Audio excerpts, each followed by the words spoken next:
Capítulo 16. Leyenda sobre el juego de ajedrez contada al califa de Bagdad, Al-Motasem Billah, emir de los creyentes, por Beremis Amir, el hombre que calculaba. Difícil será descubrir, dada la vaguedad de los documentos antiguos, la época exacta en que vivió y reinó en la India un príncipe llamado Yadava, dueño de la provincia de Taligana. Sería injusto, sin embargo, ocultar que el nombre de ese soberano es mencionado por varios historiadores hindúes, como el de uno de los monarcas más generosos y ricos de su tiempo. La guerra, con su cortejo inimitable de calamidades, amargó mucho la vida del rey de Yadava, cambiando el ocio y el placer de que gozaba la realeza en las más inquietantes tribulaciones. Fiel al deber que le imponía la corona de velar por la tranquilidad de sus súbditos, se vio el hombre bueno y generoso obligado a empuñar la espada para repeler, al frente de un pequeño ejército, un insólito y brutal ataque del aventurero Barangul, que se decía príncipe de Kalián. El choque violento de los dos rivales sembró de muertos los campos de Daksina y tiñó de sangre las aguas sagradas del río Shandú.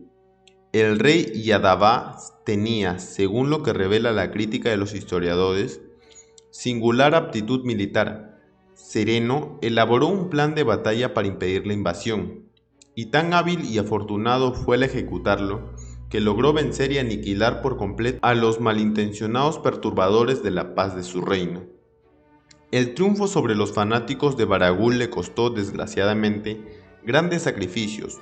Muchos jóvenes kshatriyas pagaron con la vida la seguridad de un trono para prestigio de una dinastía, y entre los muertos, con el pecho atravesado por certera flecha, quedó en el campo de batalla el príncipe Adjamir, hijo del rey Yadava, quien patrióticamente se sacrificó en el momento culminante de la lucha, para salvar la posición que dio a los suyos la victoria final.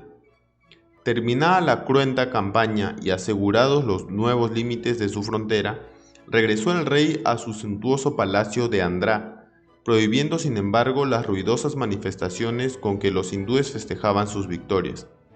Encerrado en sus habitaciones, solo salía de ellas para atender a los ministros y sabios brahmanes cuando algún grave problema nacional lo obligaba a decidir, como jefe de Estado, en interés y para la felicidad de sus súbditos. Con el correr de los días, en lugar de pagarse los recuerdos de la penosa campaña, más se agravaban la angustia y la tristeza que desde entonces oprimían el corazón del rey. ¿De qué le podrían servir en verdad los ricos palacios, los elefantes de guerra, los tesoros inmensos, si ya no vivía a su lado aquel que fuera la razón de su existencia? ¿Qué valor podría tener a los ojos de un padre inconsolable las riquezas materiales que no borrarían nunca el recuerdo del hijo desaparecido? Los pormenores de la batalla en que precediera el príncipe Adjamir no abandonaban su pensamiento. El infeliz monarca pasaba largas horas trazando, sobre una gran caja de arena, las diversas maniobras realizadas por las tropas durante el asalto. Un surco indicaba la marcha de la infantería. Otro paralelo a su lado mostraba el avance de los elefantes de guerra. Un poco más abajo, representada en pequeños círculos dispuestos con simetría, se perfilaba la temida caballería, comandada por un viejo Raj, que se decía bajo la protección de Chandra, la diosa de la luna. Así, por medio de gráficos, esbozaba el rey la colocación de las tropas, estando las enemigas desventajosamente colocadas, gracias a su estrategia, en el campo en que se libró la batalla decisiva. Una vez completo el cuadro de los combatientes con todos los detalles que pudiera evocar, borraba el rey todo y comenzaba otra vez, como si sintiese placer en revivir los momentos de angustia y ansiedad pasados.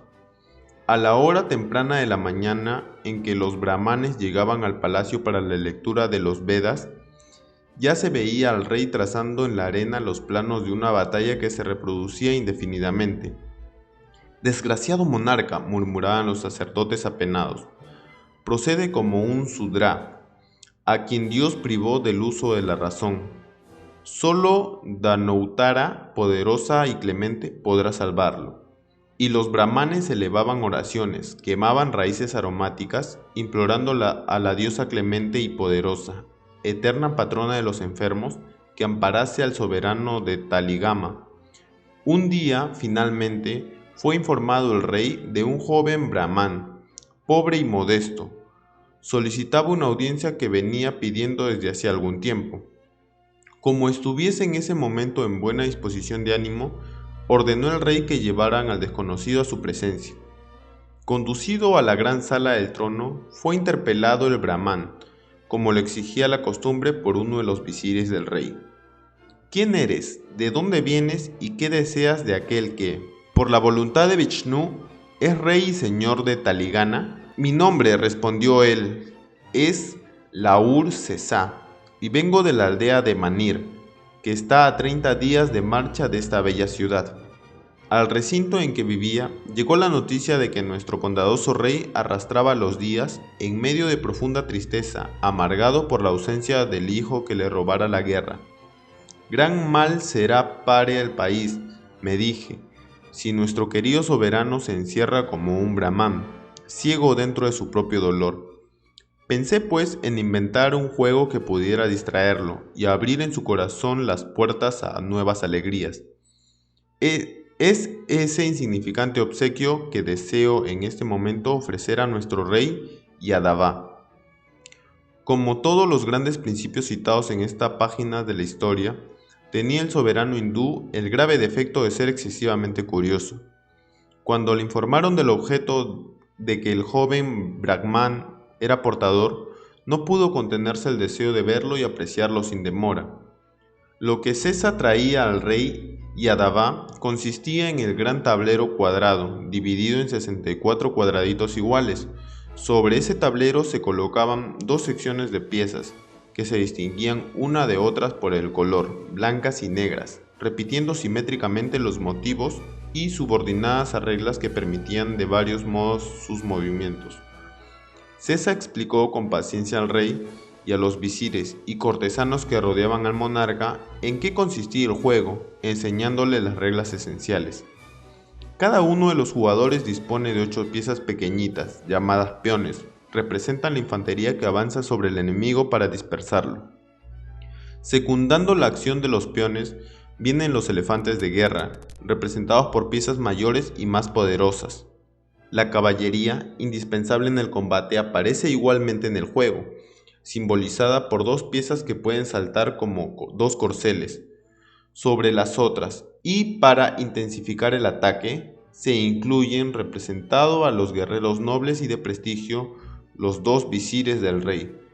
Otra pieza dotada de amplios movimientos, más eficiente y poderosa que las demás, representará el espíritu patriótico del pueblo y será llamada la reina. Completa la colección una pieza que aislada poco vale, pero que amparada por las otras se torna muy fuerte. Es el rey. El rey Yadava, interesado por las reglas del juego, no se cansaba de interrogar al inventor. ¿Y por qué la reina es más fuerte y poderosa que el mismo rey? Es más poderosa, argumentó Sesa, porque la reina representa en el juego el patriotismo del pueblo. El poder mayor con que cuenta el rey reside precisamente en la exaltación cívica de sus súbditos.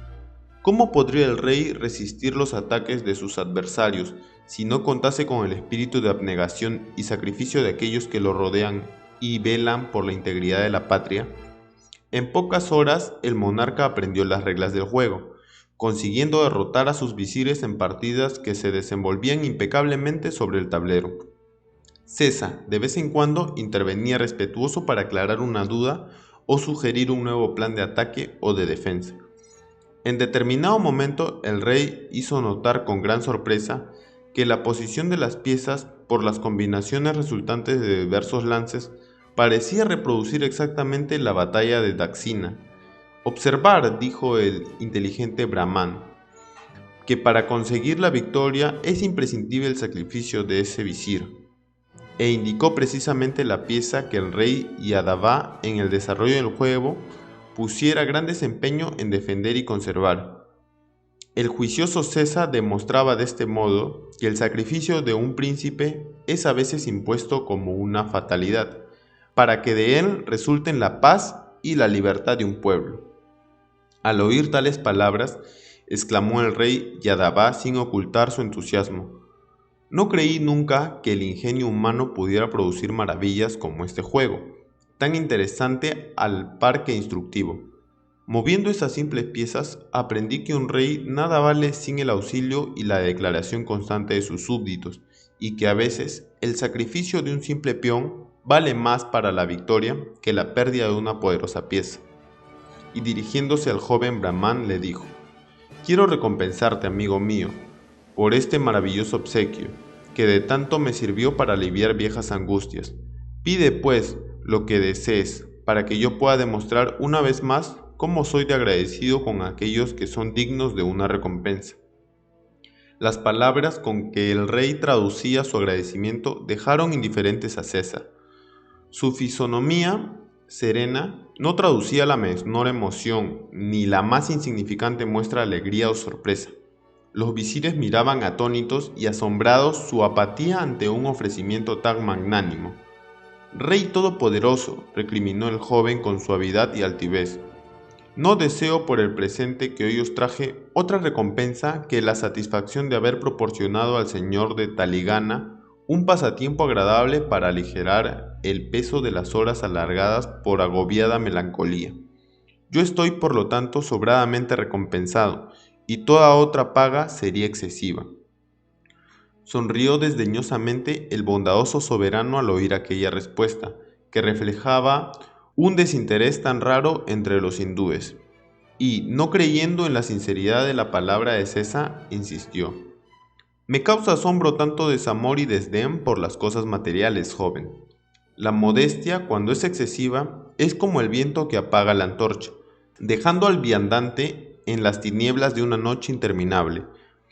Para que el hombre pueda vencer los múltiples obstáculos que le depara la vida, precisa tener el espíritu sujeto a una ambición que lo impulse hacia un ideal cualquiera. Exijo, por tanto, que escojas, si demora, una recompensa digna de tu valioso regalo. ¿Quieres una bolsa llena de oro? ¿Deseas un arca llena de joyas? ¿Pensaste en poseer un palacio? ¿Aspiras a la admiración de una provincia? Aguardo tu respuesta, ya que mi palabra está ligada a una promesa. No admitir vuestro ofrecimiento después de vuestras últimas palabras, respondió César, más que descortesía, sería desobediencia al rey. Voy, pues, a aceptar por el juego que inventé una recompensa que corresponda a vuestra generosidad. No deseo, sin embargo, ni oro, ni tierras, ni palacios. Deseo mi recompensa en granos de trigo. ¿Granos de trigo?, exclamó el rey sin ocultar la sorpresa que le causara semejante propuesta. ¿Cómo podré pagarle con tan insignificante moneda? Nada más simple, aclaró César. Dadme un grano de trigo por la primera casilla del tablero, 2 por la segunda, 4 por la tercera, 8 por la cuarta, y así duplicando sucesivamente hasta la 64ª y última casilla del tablero. Ruego a vos, rey generoso, que de acuerdo con vuestra magnífica oferta, ordenéis el pago en granos de trigo, así como te indiqué.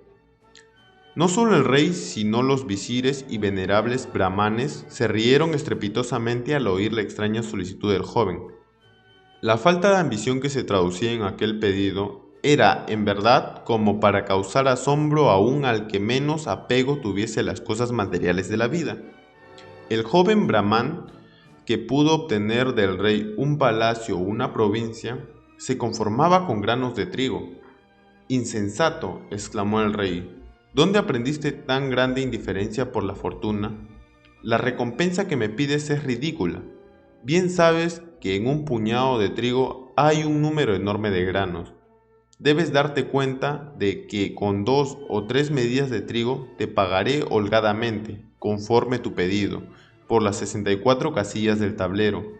Has elegido una recompensa que no alcanzaría ni para distraer algunos días el hambre del último paria de mi reino. En fin, ya que mi palabra fue empeñada, ordenaré que el pago se haga inmediatamente conforme a tu deseo.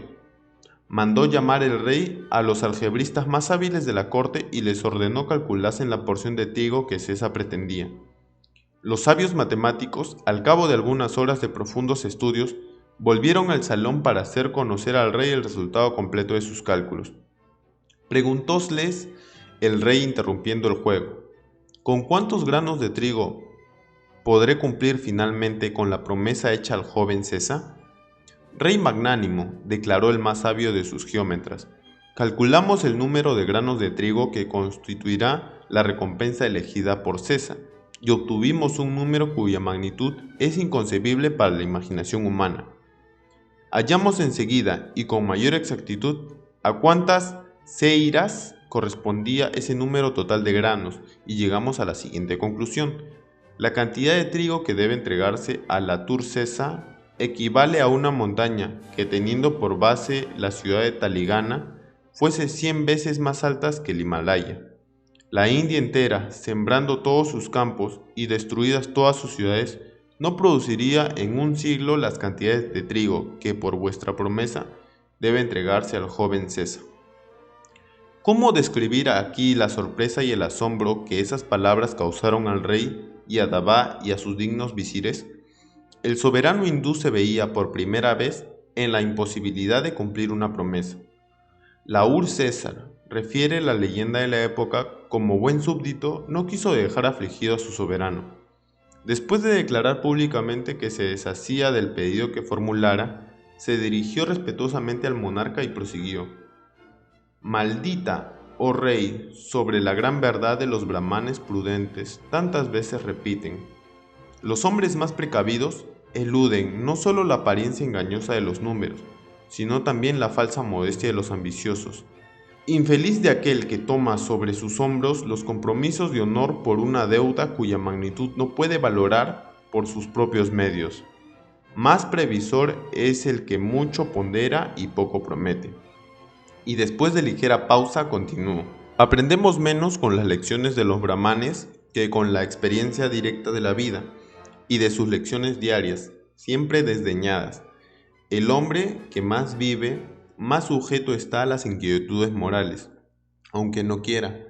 Hállase ora triste, ora alegre, hoy vehemente, mañana indiferente, ya activo, ya indolente. La compostura, la corrección, alternará con la livianidad. Solo el verdadero sabio, instruido en la regla espirituales, se eleva por encima de esas virtudes, pasando por sobre todas esas alternativas. Esas inesperadas y sabias palabras quedaron profundamente grabadas en el espíritu del rey. Olvidando la montaña de trigo, sin querer prometer al joven Brahmán, lo nombró su primer ministro. Y Laur César, distrayendo al rey con ingeniosas partidas de ajedrez y orientándolo con sabios y prudentes consejos, prestó los más señalados servicios a su pueblo y a su país, para mayor seguridad del trono y mayor gloria de su patria. Encantado quedó el califa Al-Motasem cuando Beremis terminó la singular historia del juego de ajedrez. Llamó al jefe de los escribas y ordenó que la leyenda de César fuese escrita en hojas especiales de pergamino y conservada en hermoso cofre de plata. Enseguida, el generoso soberano ordenó se entregase al calculista un manto de honor y 100 sequís de oro. A todos causó gran alegría el acto de magnificencia del soberano de Bagdad. Los cortesanos que permanecían en la sala de audiencias eran todos amigos del visir Maluf y del poeta Yezid. Eran pues con simpatía que oían las palabras del calculista persa, por quien se interesaban vivamente. Beremis, después de agradecer al soberano los presentes con que acababa de ser distinguido, se retiró de la sala de audiencias. El califa iba a iniciar el estudio y a juzgar varios casos, oír a los cadis y a dictar sus sabias sentencias. Dejamos el palacio real al caer la noche y cuando comenzaba el mes del Chaban.